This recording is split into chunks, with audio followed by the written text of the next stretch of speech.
Боловсрол шинжилгээ ухааны яамны харьяа Монгол Тэмүүлэл лаборатори сургууль математикийн багш Б. Бэмбэцэрэн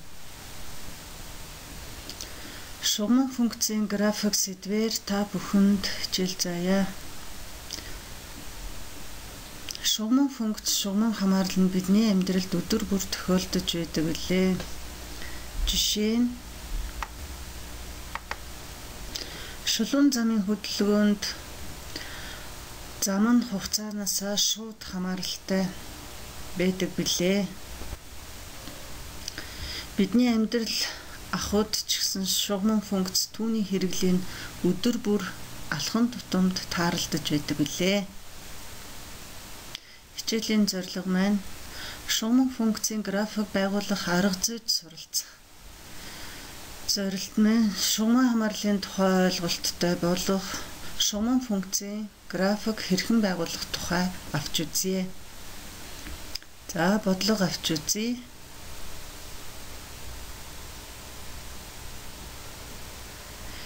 Нэг метр өндөр савнд цоргоноос ус гойжуулав. Хэрэг 5 минут тутамд савн дэх усны түвшин 10 см-ээр нэмэгдэж байсан бол цоргыг хэдэн минутын дараа хаах хэрэгтэй вэ? Энэ хамаарлыг хүснэгт томьёо графикаар илэрхийлээрэй. Өгүүлбэрээ дахин уншиж өгье. 1 метр өндөр савнд цоргоноос ус гойжуулав. Хэрэг 5 минут тутамд савн дэх усны түвшин 10 см-ээр нэмэгдэж байсан бол цоргыг хэдэн минутын дараа хаах хэрэгтэй вэ? Хэрэгтэй өгөгдлүүдээ бичиж тэмдэглэж аваарай. Энэхүү бодлогонд усны түвшний өндөр хугацаанаас хамаарч байна. Энэхүү хамаарлын хуулийг хүснэг томьёо болон графикаар илэрхийлье. За хугацааг x үсгээр тэмдэглэе. Минутаар хэмжээ. Усны өндрийн түвшин y-гээр тэмдэглэе. Сантиметрээр хэмжээ. Хугацааны тэг агшин цав хоосон буюу тэг сантиметр ус байна гэсэн үг. За хугацаа 5 минутын алхамтайгаар авъя. Учир нь 5 минут тутамд усны түвшин 10 см-ээр нэмэгдэх билээ. 10, 15, 20, 25. За гэх мэтчлэн 40 минутын дараа савн дэх усны хэмжээ ямар байх бол хэдэн минутын дараа савн дэх усны түвшин 90 см болох бол хэдэн минутын дараа савн дэх усны түвшин 100 см болох вэ гэдэг бодлогыг бүгдээрээ хамтдаа ярилцсан бодцгоё. Хугацааны эхний 5 минутанд савнд 10 см ус тогтох нь ойлгомжтой. Дараагийн 5 дахь минутанд дахин 10-аар усны түвшин нэмэгдэнэ. Гэх мэтчлэн 10-10-аар нэмэгдээд 25 болоход савнд 50 см устай болсон байна. 40 минутын дараа савн дэх усны түвшин хэд болох вэ гэдгийг хамтдаа бодцгоё. За хүснэгтээ ажиглая. Хүснэгтийг ажиглахад савн дэх усны түвшний өндөр нь хугацаанаас 2 дахин их болохыг харж болж байна. Жишээ нь 10 байхад 20, 25 байхад 50. Тэгвэл 40 минутын дараа мэдээж 40-ыг 2-оор үржээд 80 см болсон байна. За хэдэн минутын дараа усны түвшин 90 см болох вэ гэвэл хугацаа маань усны түвшний өндрөөс 2 дахин бага байгаа учраас 2 туваагаад 45 минутын дараа хэдэн минутын дараа 100 см бол цав дүүрэх вэ гэхээр 102 туваа 50 минутын дараа савнд 100 см ус бий болж сав дүүрч цоргыг хаах хэрэгтэй болсон байна. Дээр хамаарлыг харахад усны түвшин маань хугацаанаас 2 дахин их байгаа. Иймд y тэнцүү 2x томьёогоор энэхүү хамаарлыг илэрхийлж болно. За бидний тооцоолсон хүснэгт маань гараад ирлээ. Хамтдаа координатын хавтгай дээр тэмдэглэцгээе. X тэнглэхийн дагуу хугацааг 5 минутаар авлаа. Y тэнглэхийн дагуу усны түвшин өндрийг 10 см-ээр авлаа. Хугацааны тиг агшин усны түвшний өндөр тиг байна. 5 дахь минутанд савнд 10 литр ус. 10 дахь минутанд савнд 20 литр ус. Гэх мэтчлэн усны түвшний өндөр 10 см-ээр нэмэгдэж байгааг бүгдээрээ харж болно. Эдгээр цэгүүдийг ажиглахад эдгээр цэгүүд маань нэг шулуун дээр оршиж байгааг харж байна. Хугацаа ихсэх тутамд усны түвшний өндөр нэмэгдэж байна. Өөрөөр хэлбэл хугацаа усны түвшин хоёр маань шугам хамааралтай байна. 50 минутын дараа савны өндөр маань 100 см болж сав дүүрч цоргыг хаах хэрэгтэй болно.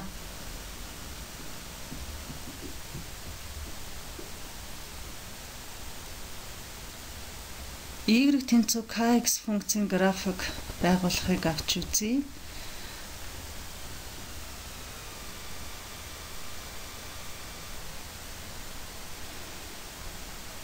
Y тэнцүү kx функцийг авч үзье. Энэ нь шууд пропорционал хамаарлыг илэрхийлдэг байгаа.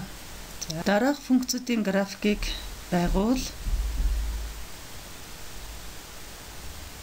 Эхлээд y тэнцүү x функцийн графикийг хамтдаа байгуулъя. Шууд пропорционал шугам хамаарлыг илэрхийлэх тул график нь шулуун байна. Бид шулууныг 2 цэгээр байгуулж чаддаг билээ. За x-ийн тиг утгыг авъя. Y x-тэй тэнцүү учраас y мөн тиг байна. X тэнцүү 4 бол y тэнцүү мөн 4 байна. Дэвтэр дээр та бүхэн координатын хавтгайгаа зураарай.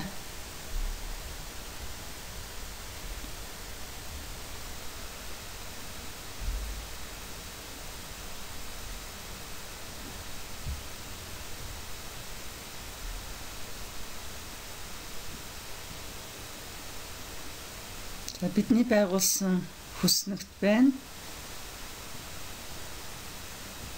Тиг байхад тиг сегмент координатыг болгох цэг байна. X нь 4 байхад Y нь 4 байх сегмент 1-р мөчөд олдож байна. Энэхүү хоёр цэгээ холбож шулуунаа зуръя.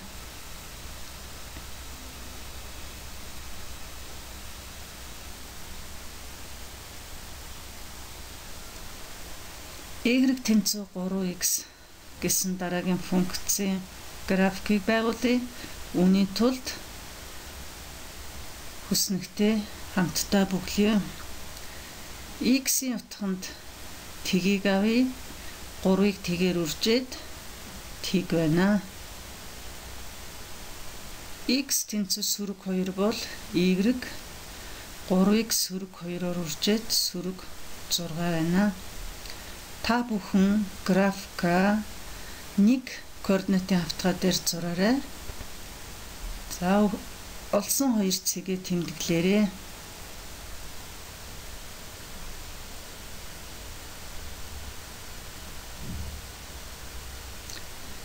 Тиг байхад тиг сегмент координатыг байна. Сөрөг 2 байхад сөрөг 6 цэгээ тэмдэглэе. 3 дугаар мөчөд гарч ирж байна. Энэ хоёр цэгийг дайрсан шулуунаа байгуулъя.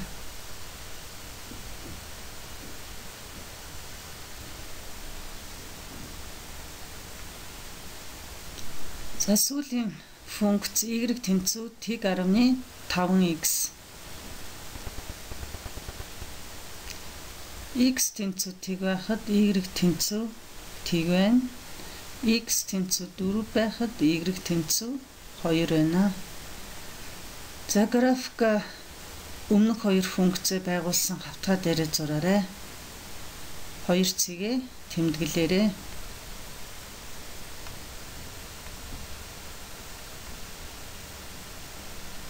Тэг байхад тэг цэг координатыг байна. 4 байхад 2 цэг маань 1-р мөчд олдож байна. Олсон 2 цэгээ дайруулан шулуунаа татцгаая.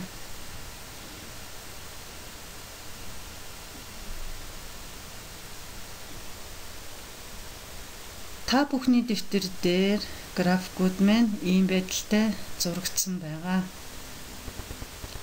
Эндээс хамтдаа дүгнэлт хийцгээе. Y тэнцүү kx функцийн график нь координатыг дайрнаа. Өөрөөр хэлбэл x тэг байхад y мөн адил тэг байна. Хэрвээ k y тоо бол y тэнцүү kx функцийн график нь 1 ба 3 дугаар мөчөд орших ба x тэнглэхдээ y чиглэлд хурц өнцөг үүсгэн байрлана.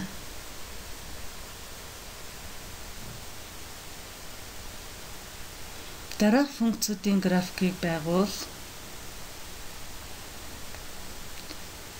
Эхний функц y тэнцүү сүрэг x. За та бүхэн үндэсгийн коэффициентүүд маань сүрэг тоонууд болохыг харсан байгаа. За x тэнцүү тэг байхад y тэнцүү мөн тэг байна. Y тэнцүү 5 байхад y тэнцүү сүрэг 5 байна. Дараагийн функц y тэнцүү сүрэг 2x. X тэнцүү тэг байхад y тэнцүү тэг байна.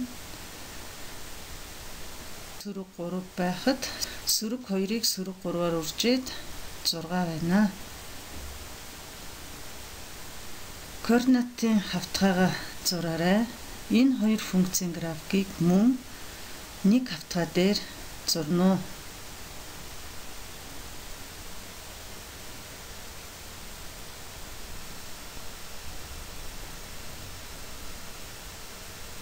Тэг байхад тэг цэг маань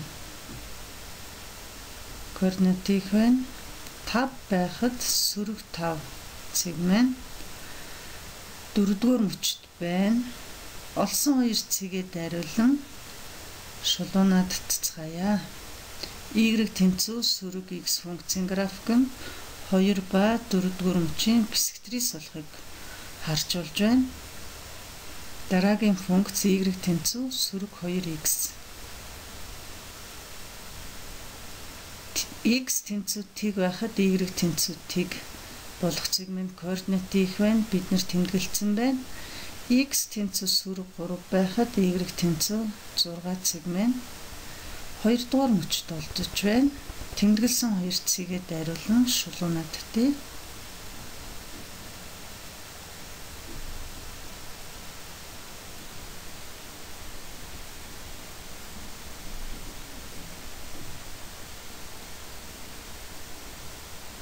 Хэрвээ k тэгээс бага өөрөөр хэлбэл сүрэг тоо бол y тэнцүү kx функцийн график нь координатын ихийг дайрах бөгөөд 2 ба 4-р мөчид x тэнглэхдээ мохоо өнцөг үүсгэн байрлана.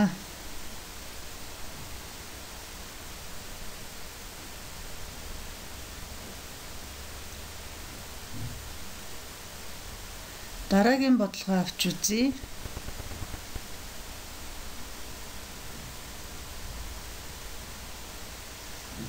Торхонд 100 литр ус байв. Түүний цоргыг нээж ус гойжулв. Хэрв 5 минут тутам цавн дах ус 10 литрээр багасж байсан бол торох хэдэн минутын дараа хоосон болох вэ? Энэ хамаарлыг хүснэг томьёо графикаар илэрхийлээрэй. Торхонд 100 литр ус байв. Түүний цоргыг нээж ус гойжулав. Хэрэг 5 минут тутамд савн дэх ус 10 литрээр багасж байсан бол торох хэдэн минутын дараа хоосон болох вэ? Та бүхэн хэрэгтэй өгөгдлүүдээ бич тэмдэглэж аваарай.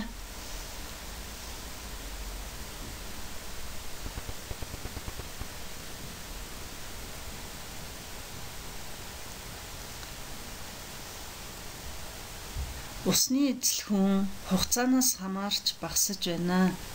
Энэ хамаарлын хуулийг хүснэг томьёо болон графикаар илэрхийлье. Хугацааг x-ээр тэмдэглэж минутаар хэмжээ, усыг y-гээр тэмдэглэж литрээр хэмжээ. Хугацааны тэг агшинд савнд эхлээд 100 литр ус байгаа. 5 минут тутамд савнаас 10 литр ус гоожно. 100-аас 10-ыг хасаад 5 минутын дараа савнд 90 литр ус үлдэнэ. 10 минутын дараа буюу 2 дахь 5 минутанд мөн 10 литр ус гоожно. 90-ээс 10-ыг хасаад 80. Гэх мэтчлэн хугацааны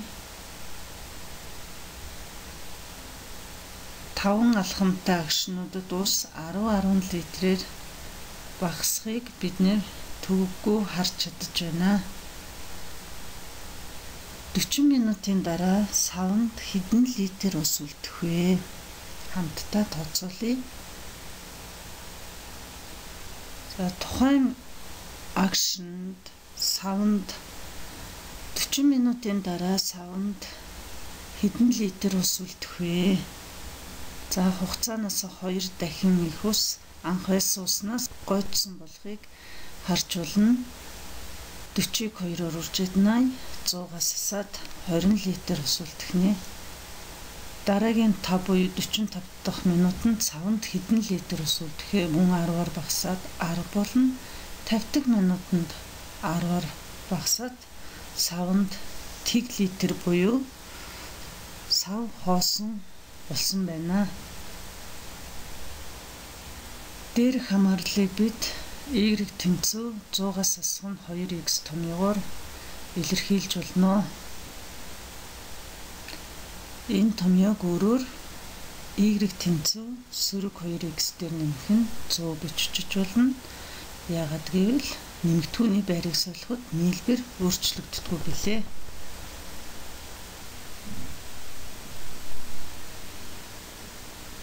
За бидний тооцоолсон хүснэгт гараад ирлээ.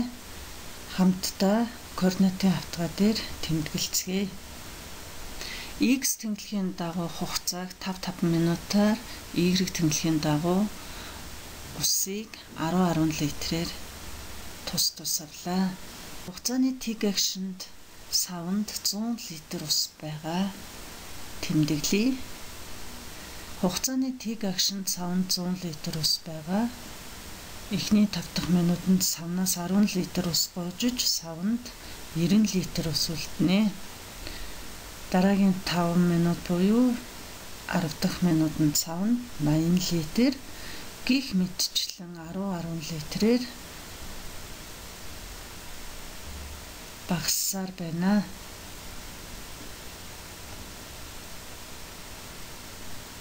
Эдгээр цэгүүд маань мөн нэг шулуун дээр оршиж болохыг харж болж байна.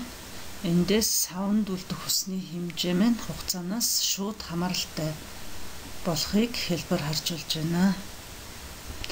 Энэ функцийн график маань y тэнцүү сөрөг 2x дээр нэмэх нь 100 болно.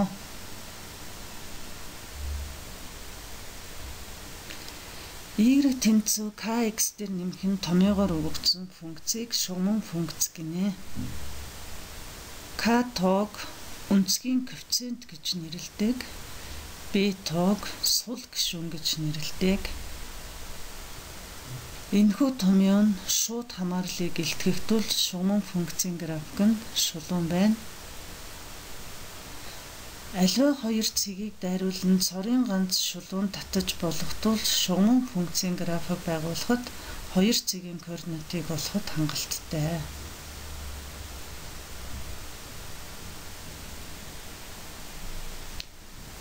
Дараах функцүүдийн графикийг байгуул. Эхний функц y тэнцүү 2x. Үснэгтэй хамтдаа бүглий x тэнцүү тэг байхад 2-ыг тэгээр үржээ тэг. X тэнцүү 3 байхад y тэнцүү 2 3-ын 6 болно. Дараагийн функц y тэнцүү 2x дээр нэмэх нь 6. Энэ функцүүдийг ажиглахад x-ийн өмнөх тоо буюу үнцгийн коэффициентүүд тэнцүү байгааг та бүхэн ажигласан байх. Хүснэгтэй бүглий x тэнцүү тэг байхад 2-ыг тэгээр үржээ 6-ыг нэмээд y 6 гарч байна. Сөрөг 2 байхад y 2 гарна. Дараагийн функц y тэнцүү 2x-с асах нь 4. Хамтдаа үснэгтэй бүглий x тэнцүү тэг байхад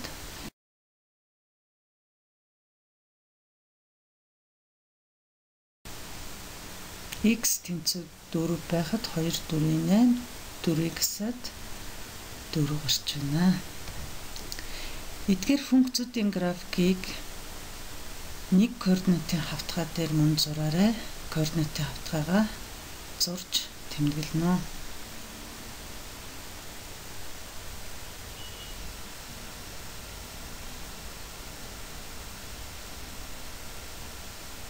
Эхний функцийн графика байгуулъя. X тэнцүү тэг байхад тэг координатыг болох цэг байна. X тэнцүү 3 байхад y тэнцүү 6. Хамтдаа дэвтэр дээрээ тэмдэглээд зураад яваарай. Энэ хоёр цэгээ дайруулан шулуунаад тья. Дараагийн функц минь y тэнцүү 2x дээр нэмэх нь 6. За хүснэгтээсээ цэгүүдээ тэмдэглэе. Тэг байхад 6 цэг маань y тэмдэглэх дээр өршөж байна. Сөрөг 2 байхад 2 цэг маань 2 дугаар мөчд байна. Тэмдэглэсэн хоёр цэгээ дайруулан шулуунаа татъя. За энэ хоёр функцийн график хоорондоо параллел болохыг харж байна. Харьцуулан ажиглавал y тэнцүү 2x функцийн графикийн цэг болгоныг дээш 6 нэгжээр зөөсөн болохыг харж болж байна.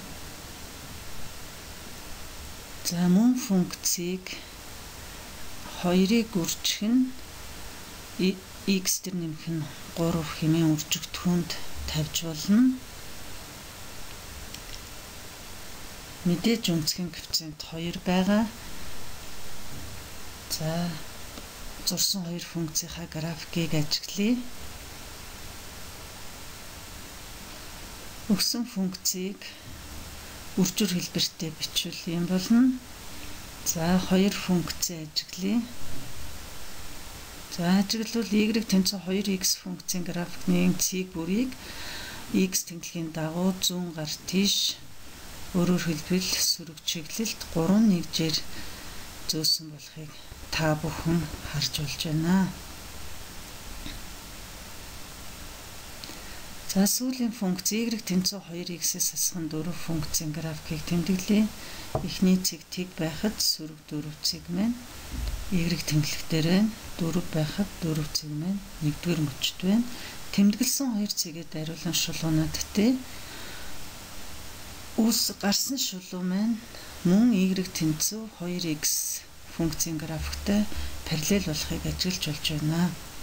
За сайн ажиглавал y тэнцүү 2x функцийн графикийг y тэмдэглэгийн дагуу сөрөг чиглэл буюу доош 4 нэгжээр параллелээр зөөж шилжүүлсэн болохыг харж болж байна.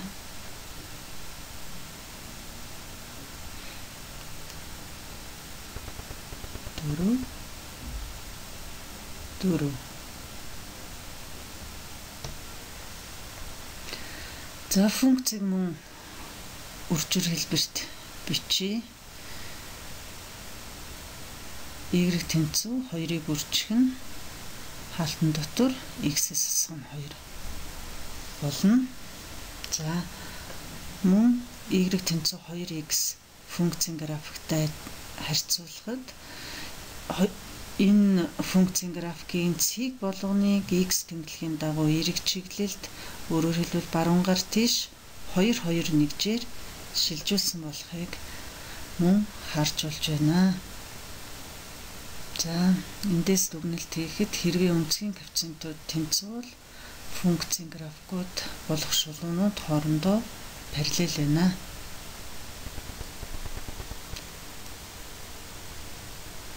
Дараах функцүүдийн графикийг байгуул бяцхан заавар өгье. Y тэнцүү сөрөг тэг 15x функцийн графикийг эхлээд байгуулаарай. Дараа нь байгуулсан графикыг ашиглан параллел зөвлөлтөөр үлдсэн функцүүдийнхаа графикийг байгуулаарай.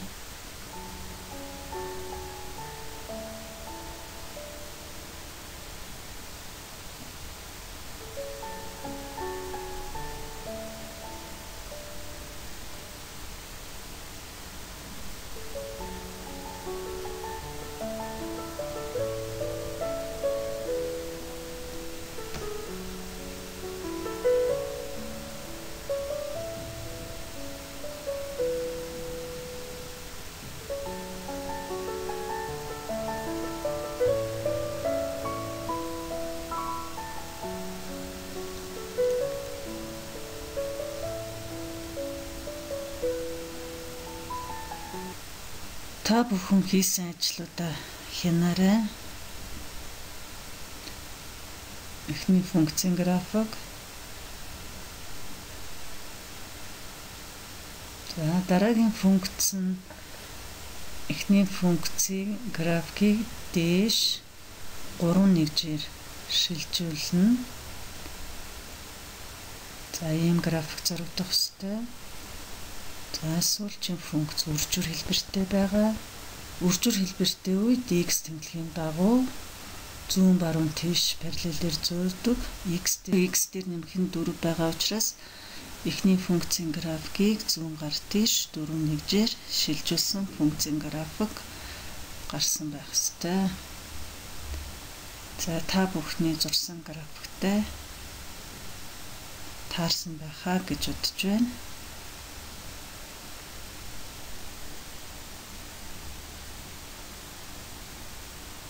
Шугамн функцийн өнцгийн коэффициент болох k нь тэгээс их буюу эерэг тоо бол y тэнцүү kx дээр нэмэх нь функцийн график x тэнглэхдээ эерэг чиглэлд хурц өнцөг үүсгэн байрлана. Өнцгийн коэффициент k нь тэгээс бага буюу сөрөг тоо бол y тэнцүү kx дээр нэмэх нь b шугамн функцийн график x тэмдэглэхдээ эерэг чиглэлд мохон өнцөг үүсгэн байрладаг. Хэрв шугамн функцүүдийн өнцгийн коэффициентууд тэнцвүүл тэдгээр функцүүдийн графикууд нь параллел байна. Уран өгүүлбэр хүчинтэй хэрвээ шугамн функцүүдийн график болох шулуунууд нь параллел байвал тэдгээр функцүүдийн өнцгийн коэффициентууд тэнцүү байна.